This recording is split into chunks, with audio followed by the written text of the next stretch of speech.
I was just a taxi driver in New York, but that night's ride changed my entire life. The woman sitting in the back seat was my long-lost mother, after 29 years apart. I'm a taxi driver in New York. No one knows my name. No one cares whether I live or die. Every day I drive dozens of people through the towering skyscrapers, watching countless faces pass through my life without leaving a single trace. I live like a shadow in this city.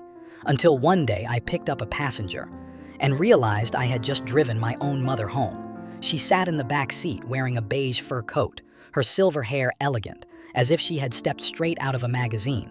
I recognized her voice, even though I had never heard it before. That voice made my heart stop, cold, proud, yet painfully familiar. When she stepped out of the car in front of a mansion on the Upper East Side, I saw her drop something. I got out, bent down, and picked it up. It was a necklace. The pendant was a teardrop-shaped charm engraved with the letter J. I had seen it before, in a recurring dream I'd had since childhood. A hand wearing this very necklace once held me in a warm embrace. I stood frozen. Before I could say a word, the gate shut behind her. I live in a rented room, barely 8 steps wide. The paint is peeling off the walls. The wooden floor creaks every time I turn in my sleep. The bathroom is shared with 5 strangers, and the water heater broke last winter. I've grown so used to cold showers that my skin no longer feels pain.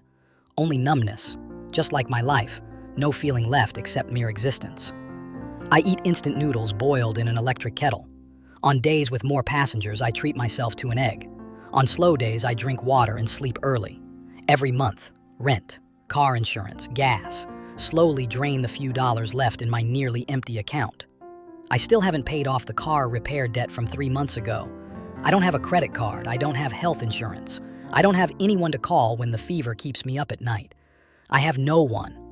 I don't know who my parents are. No one ever held me when I cried. No one picked me up from school. No one taught me how to tie my shoelaces. No one taught me to say thank you.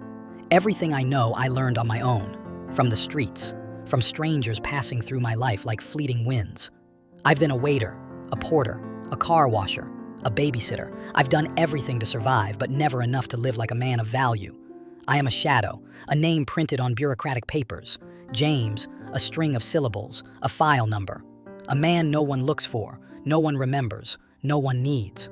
And yet, that ride today lit a spark inside me.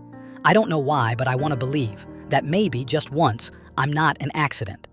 That necklace wasn't just jewelry, but a memory, a trace, a fragile red thread connecting me to someone who might once have called me son.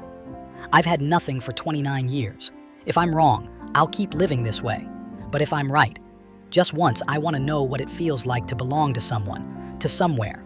I returned to the mansion the next afternoon. This time I didn't wear a coat. I didn't own one decent enough. Just an old hoodie, frayed at the collar, faintly smelling of gasoline from the oil change I'd done yesterday. I stood before the towering gate in a neighborhood where a single paving stone probably cost as much as my rent for an entire year. People passing by looked at me as if I'd lost my way, and they were right. My whole life, I had never belonged anywhere with white walls, security guards, cameras, and a woman in a fur coat sitting in the back seat of my taxi the night before. I pressed the doorbell. My hand trembled. Not out of fear, but because there was a strange feeling in my chest, one I had never known before. Hope. A man in a black suit appeared. "What do you need?" I pulled out the necklace. "The lady living here dropped this in my cab. I came to return it." He glanced at the pendant, then disappeared inside. I stood there. The air was cold. My shoes were still damp from yesterday's rain, soaking my feet through the only pair I owned. I tried not to imagine anything, but I couldn't help it. If she was my mother, why did she leave me? Why didn't she come back? Why let me live 30 years as an invisible man? The gate opened. She stepped out, slowly, each step hesitant, as if she didn't want to face me, yet couldn't turn away. I lifted my head. Our eyes met. For the first time in my life, I looked at someone and my heart wanted to collapse. Not from pain, but because my chest couldn't bear the feeling of once being loved, then losing it. She looked at the necklace, then at me. Her hand trembled. Her eyes glistened with tears. I bit my lip. I didn't dare speak, because if I said it, if I told her I was James, the abandoned child, the boy who had lived like a ghost for 29 years, I was afraid she would deny it. Afraid the dream I had clung to my entire life was a lie. But then she whispered, "James." Her voice broke like a taut string snapping. I stood frozen, not from surprise, but because I had waited my entire life to hear my name called, with love. I didn't need anyone else to believe I was her son. I just needed her to believe. And in that moment, I knew I was no longer poor, no longer invisible, no longer alone. She asked for a DNA test the next day. I didn't suggest it. She was the one whose hands trembled as she held a strand of my hair and whispered through tears, "If you are James, I've lost you for 30 years. I need to be certain, not because I doubt you, but because I need to make things right." I nodded. I had nothing to lose, but deep down I already knew. I had always known, from the very first look. 3 days later, the results came back. 99.99% match. I am James, the biological son of Miriam, a powerful, renowned woman in the fashion and real estate world on the East Coast of the US. And I am the crack in her perfect life. The shadow she thought time had erased. The one her current family wished had stayed forgotten. Especially Ethan. Ethan, the only adopted son she raised, who grew up surrounded by luxury, inside the mansion, in my mother's arms. The one she once introduced to the world as the greatest pride of my life. And now, I was the ink stain ruining the spotless page. I met Ethan at dinner that evening. He shook my hand. A polite smile, a firm enough grip to send a clear message. "I know who you are, and you're not welcome here." "Welcome, home," Ethan said aloud, but his eyes told a different story. I didn't blame him. I understood. If I were him, I'd be afraid too, because everything he had, status, power, inheritance, existed under one condition. I did not exist. But now, I had returned. I didn't touch the money. I didn't ask for a share of the fortune. I didn't demand to be added to the will. I simply slept in my old room, the one my mother had kept untouched for 29 years. All I wanted was to have my mother back. But even that alone was something Ethan couldn't stand. He began to drip venom slowly, a snide remark at dinner. Wonder if a taxi driver knows anything about stocks. A sideways glance at the maid. Better check if anything's gone missing. After all, he's a stranger. One morning I found my mother's financial files disturbed and a corporate report torn to pieces and thrown in my trash bin. I didn't react. I didn't argue. I had lived long enough in loneliness to understand this truth. Those who want you gone will try to drive you insane before they strike. But I was no longer the lost James. I was the James who survived. And if Ethan thought I was weak, he was making the same mistake the whole world once made. 3 days later, my brakes were cut. The old car I used for taxi work suddenly skidded out of control on a downhill turn from Brooklyn to Queens. I twisted the steering wheel wildly. No brakes, no handbrake. Only the piercing scream of tires scraping the asphalt and the acrid smell of burning rubber. I crashed straight into the guardrail. Thankfully, no one was hurt. I sat behind the wheel, hands still trembling from shock and fury. Police said there were clear signs of tampering with the hydraulic system. Someone had done this intentionally. I knew who it was, but I didn't say a word. I stayed silent, like I always had. But this time, I prepared. I installed a camera in my room. I hid tiny recording devices under the dining table, in the hallway, even in my mother's office, where Ethan often came and went, as if he owned the place. And within just a few days, I had what I needed. One night, I lay in bed listening to a recording from that morning, Ethan's voice. "He won't last long. Mom's just being blinded by emotions. Let me handle it." Another clip, his conversation with the family lawyer's assistant. "No need to change the will.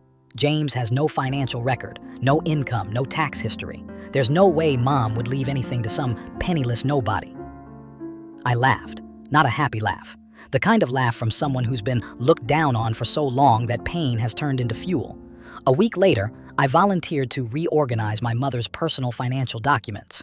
I told her, "Not to prove anything. I just want to do something truly useful." She agreed. I spent 3 consecutive nights in the private library, and I uncovered what Ethan never thought I'd find. Over $2 million siphoned from small funds under my mother's name over the past 3 years, channeled through a shell company in Delaware, Registered Agent Ethan M. Kingsley. I printed everything. No confrontation. I waited. That evening, we had a small family dinner. A few distant relatives, some business partners, the family lawyer. The atmosphere was refined, soft lights glowing, wine glasses full. I stood up mid-meal. "Excuse me, I have some documents I'd like everyone to see." Ethan looked up, eyes narrowing slightly. I handed over the printouts. Silence filled the room for a minute. Then came murmurs. One lawyer flipped to the last page. A signature, power of attorney from Mrs. Miriam, but no original signature. Forged? My mother's face went pale. Ethan shot to his feet. "Who do you think you are to—" "I'm her son," I cut him off. "I'm the one who lived 29 years forgotten, unwanted, and I didn't come back here to be erased again." Ethan's temper snapped. He strode toward me. "You're nothing, a nobody, a piece of trash from the streets who thinks he has the— If I'm trash, then your hands are the ones digging through garbage to get rid of me." My mother rose from her seat. She returned with the folder in her hand. The dining room fell into a deadly silence.